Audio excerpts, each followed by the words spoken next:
We here at the Movie Ticket Radio podcast salute all the YouTubers who do all their videos because, you know, I found out this is a lot of work. Hi, I'm J.R. Russ, and we're posting our podcasts here now just for more people to find and hear them. But, you know, John Landecker and I are pretty much radio guys. In fact, folks have said that we have faces for radio. That means no pictures, no video, no graphics, just this. So sit back and enjoy the oral experience, spelled A-U-R-A-L. That means sound, not what you're probably thinking. It's Bondtober, and this is the Movie Ticket Radio Podcast. I'm your charming and delightful host, J.R. Russ, along with Hall of Fame broadcaster John Records Landecker.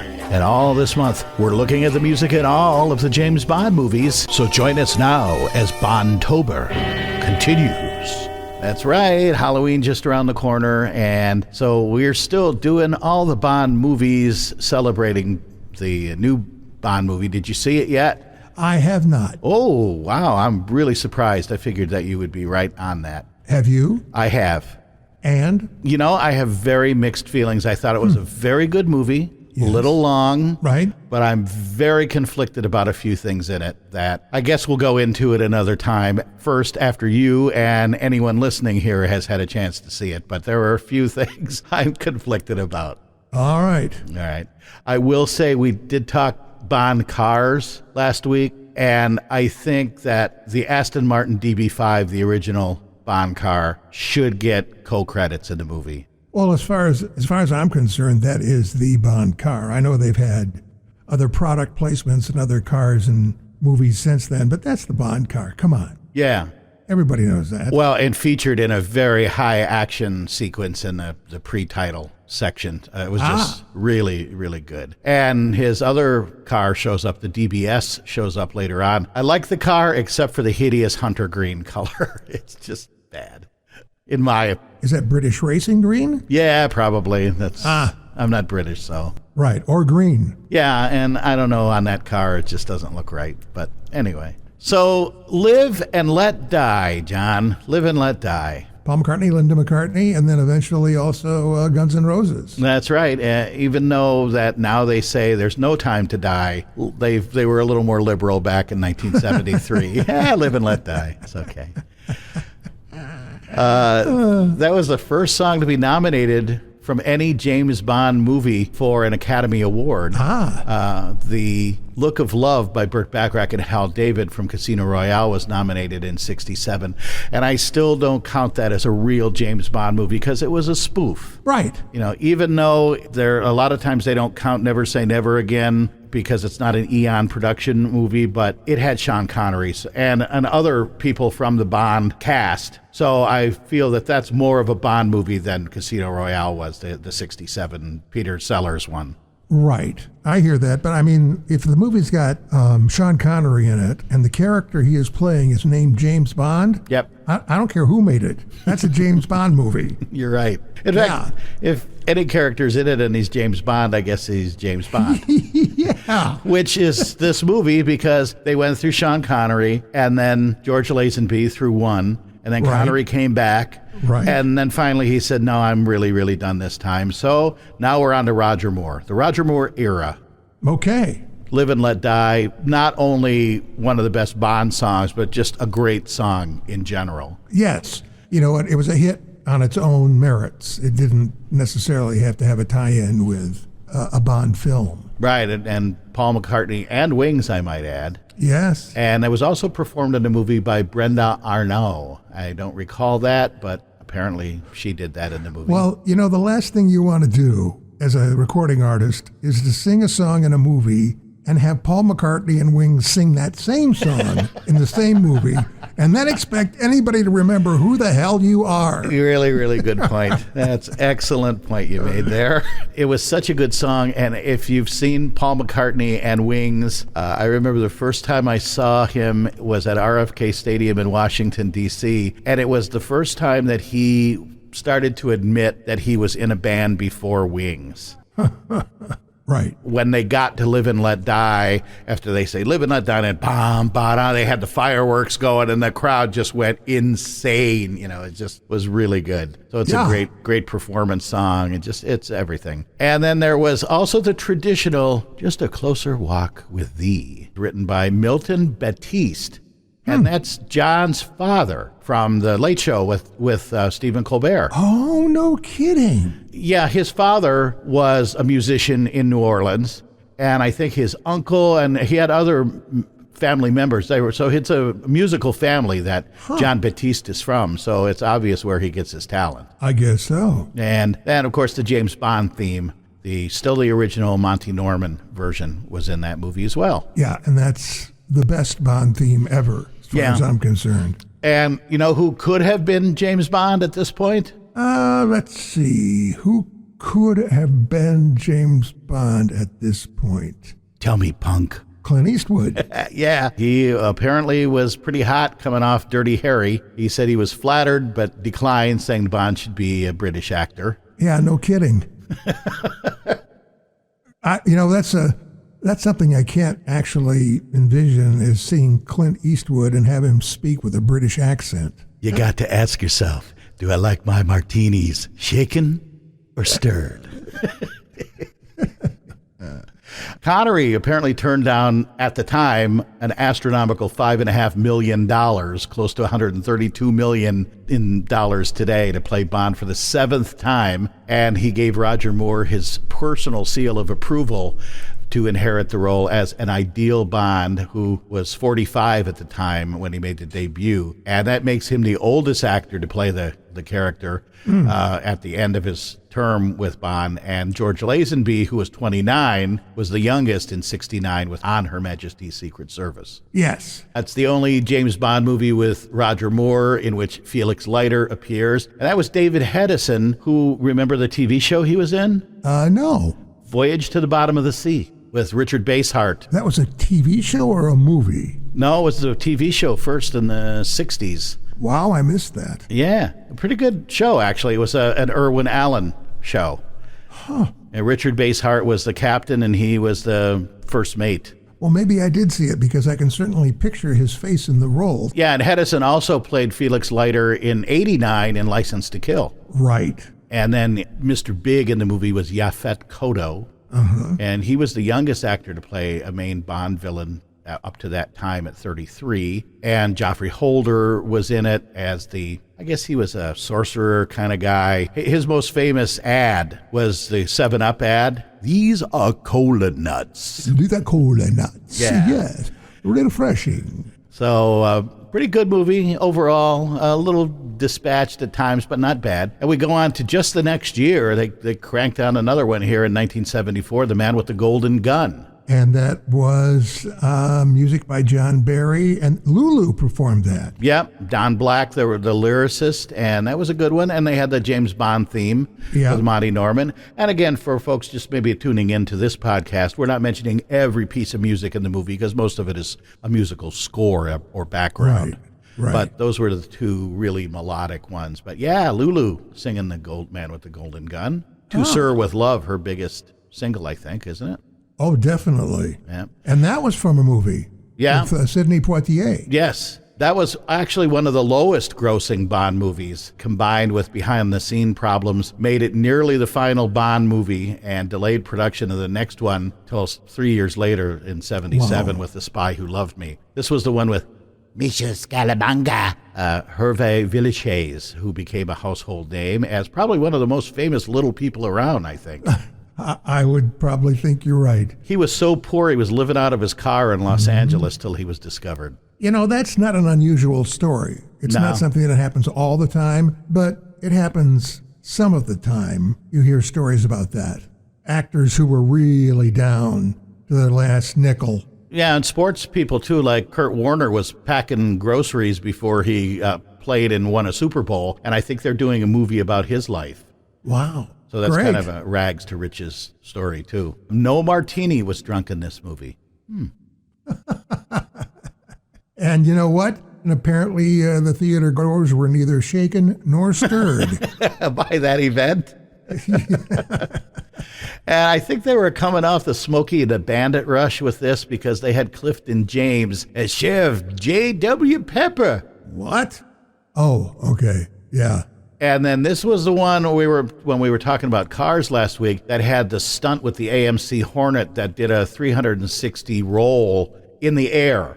It went over a bridge and it went through a loop-de-loop and jumped a river. Wow. The car was owned by Jay Milligan, and he had a stunt show, and they'd go around to the county fairs and stuff. They do these stunt shows, driving the cars over school buses and all this kind of stuff. But this was the guy that called it the Astro spiral jump. And he survived. He did. The corkscrew jump was apparently conceived several years before the movie went into production, and they actually slowed it down because they thought it would be too fast and people wouldn't, first of all, believe that it was real, and second of all, they put in a little kind of a goofy slide whistle thing in there, and the director now says he regrets doing that because it made it comedic. A goofy slide whistle would definitely be comedic. Yeah, very un-Bond. Totally un-Bond. Yeah. Then we mentioned The Spy Who Loved Me, 1977. Nobody does it better. Yeah, probably one of the most played Bond songs on just regular radio. Right. Carly Simon. And that was written as a guy that did the Sting. Marvin Hamlish. Yeah. And Carol Bayer Sager did the lyrics. Good team. Yeah. And then the James Bond theme, again, by Monty Norman. And then there was a newer version that Hamlish kind of spiced up, picked up the pace, called it Bond 77. Nobody Does It Better was also the second Bond theme that was titled differently from the movie, but it did include the line, The Spy Who Loved Me, in it. Right. The first differently named theme was All the Time in the World, which ran at the end of On Her Majesty's Secret Service. And I'll spoil alert here, listen for it in No Time to Die. And the Union Jack parachute jump that's done at the beginning of it was actually suggested by George Lazenby in 1969, but they didn't feel that they had the technology to pull it off, and they did it in this movie. Well, technology in the movies is continually increased over time. So, but that was a real stunt. It wasn't right, CGI computer generated. deal. Yeah. This, by the way, was the last movie Elvis saw. Oh, too bad. Yeah, he died 6 days later. At the age of 42, choking on a cheeseburger, I think. I guess that's right, yeah.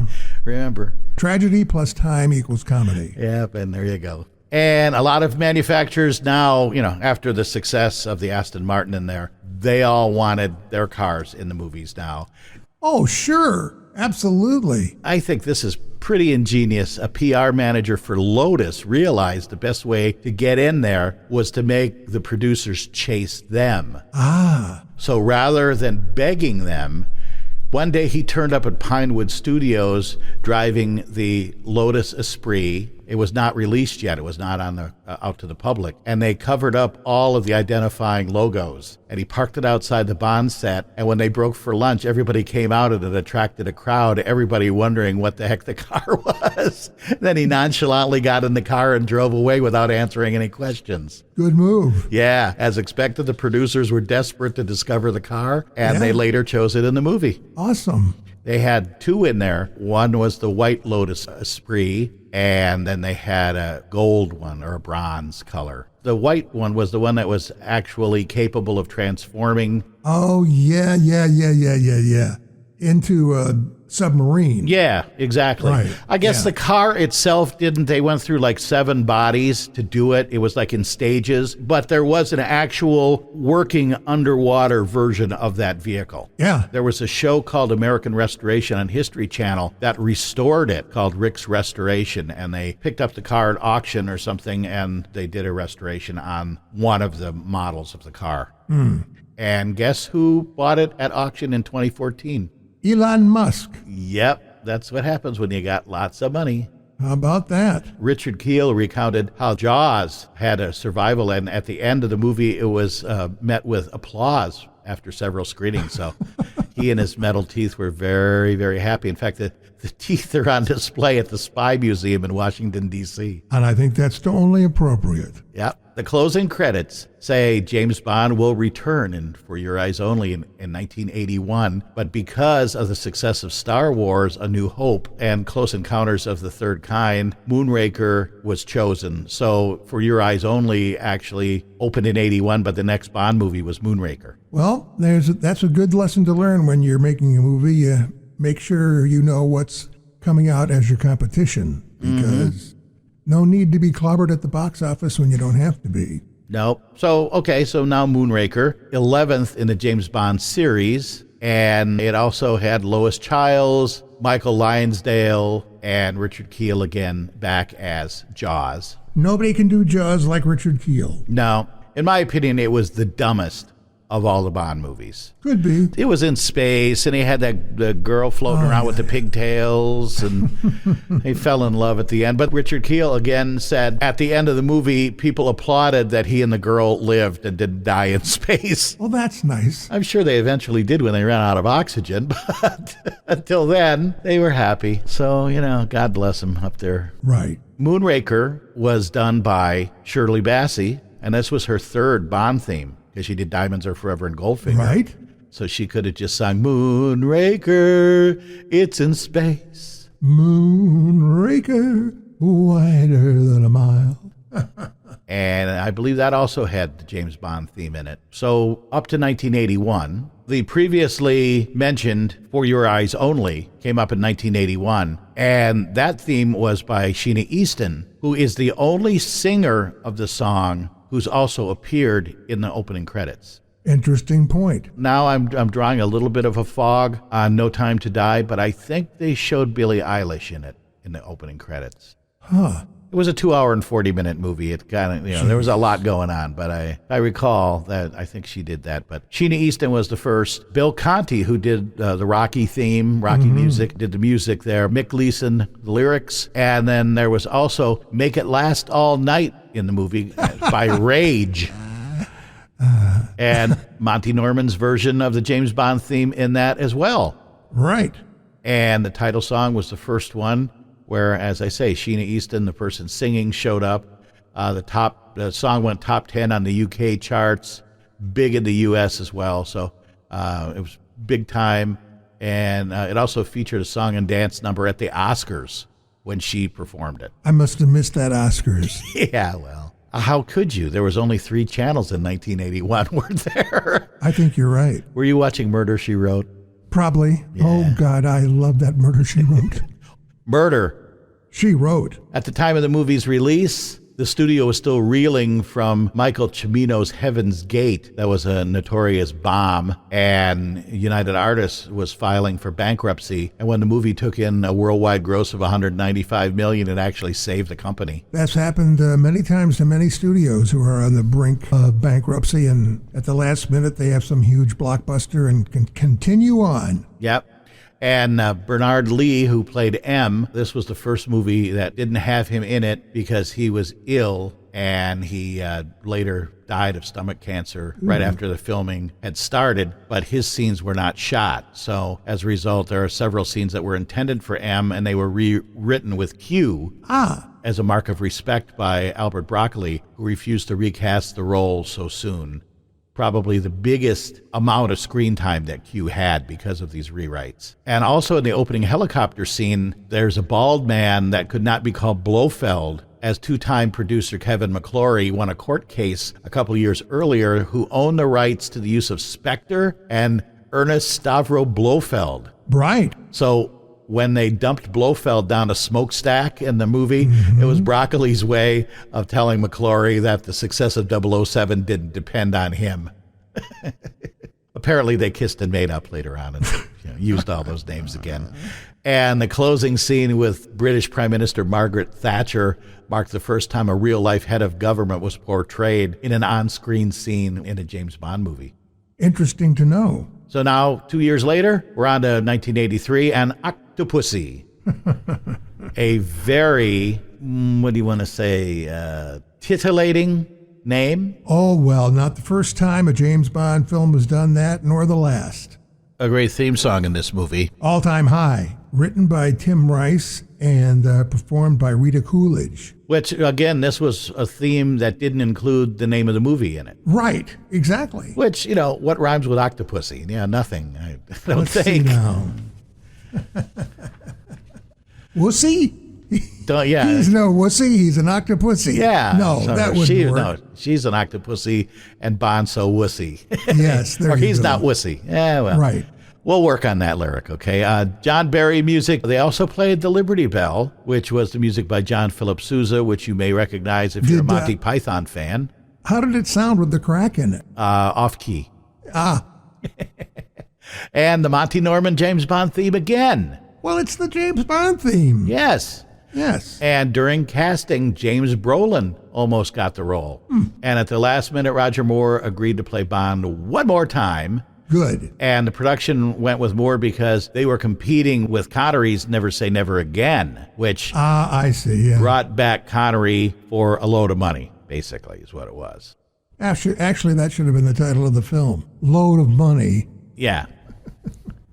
James Bond, Load of Money. Load of Money. Right. I like it. That same kind of a thing occurred with Casino Royale and You Only Live Twice in 1967. And it was the first James Bond movie to be released with the MGM Lion logo at the beginning. There's also that Acrostar jet in the pre-title sequence. The Acrostar jet. Yeah, it goes flying through the airplane hangar. Oh, yes, absolutely. That's hanging from the ceiling of a restaurant in Clearwater, Florida. It made it all the way across the ocean? It did, yeah. Got really good mileage. I'll say. Where are we landing? Where? We need a place to land. Look at that restaurant. Well, we're going down. Order drinks for everyone. Is it the happy hour yet? Yes. Huh? It's always happy hour in Florida, John. You know that. Yeah, oh, tell me about it. Yeah. Robert Brown was cast to replace M now. And that's kind of another little thing I'll tip my hand on the new movie in that there's a 007 in it. And the person who is 007 said, would you think they'd retire the number? So it's the same thing with M. You had one M, they just recast it with another M. So right. Okay. Yeah. And during the filming, Roger Moore was misdiagnosed with heart problems. And when he got home, Maude Adams had her boyfriend, who was a doctor, give him a second opinion and pronounced him medically fit. Sometimes these things just have a way of working out. It's who you know. Indeed. And most of the crew, as well as Roger Moore, had diet problems while shooting in India. That is code for, Yes, let's just put it this way. The movie ran long. And it went through a lot of extra laundry. Yeah, it had a long running time, if you get my drift. Yes. And this was the last Bond movie to reveal the name of the next Bond movie in the credits for that obvious reason we saw before. They had From A View to a Kill. View to a Kill. And by the way, they dropped the word from, so the movie was just A View to a Kill. So they went, we can't promote this that early because we make too many changes. Gotcha.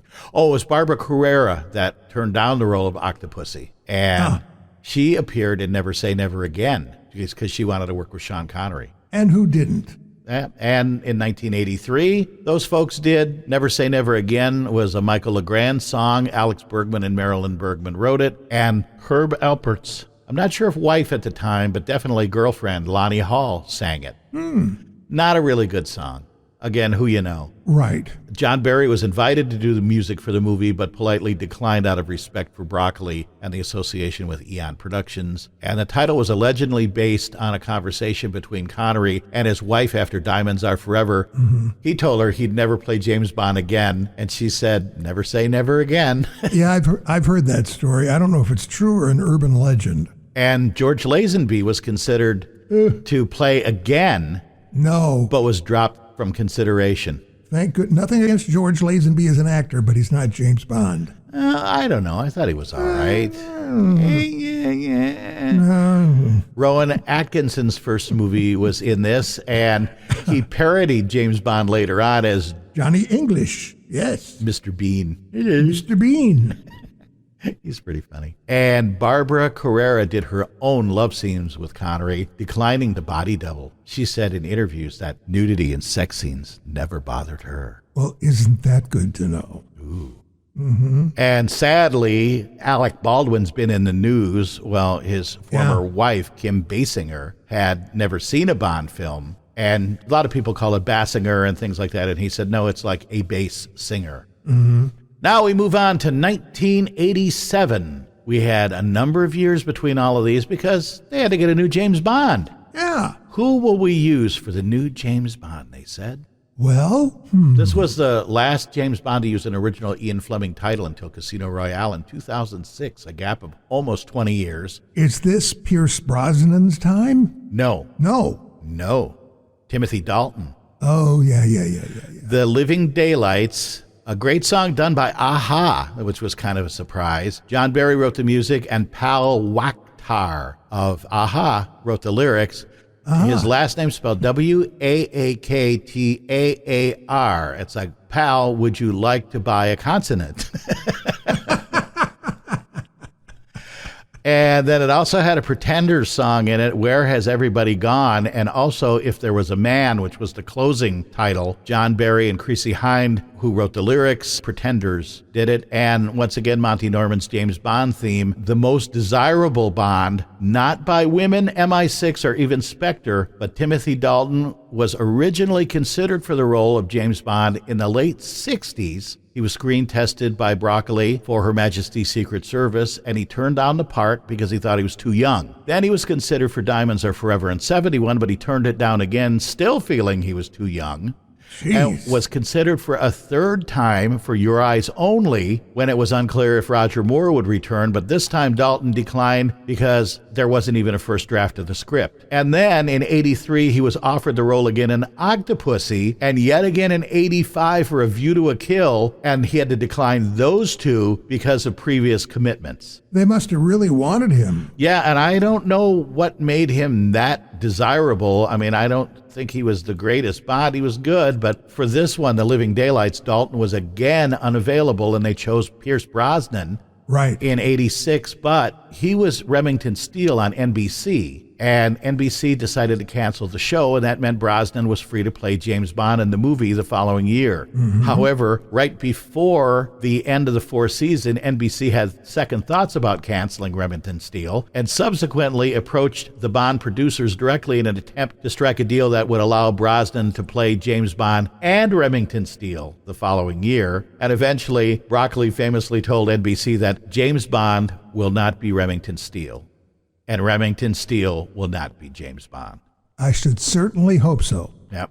So Brosnan would only play Bond if the show remained canceled. NBC had a 60-day deadline to revoke the decision, and at 6:30 on the 60th day of the deadline, Brosnan learned that NBC decided to make a fifth season, so he couldn't play Bond, so that opened the door for Dalton. And then NBC only went on to make 6 episodes of Remington Steele and then canceled the show for good.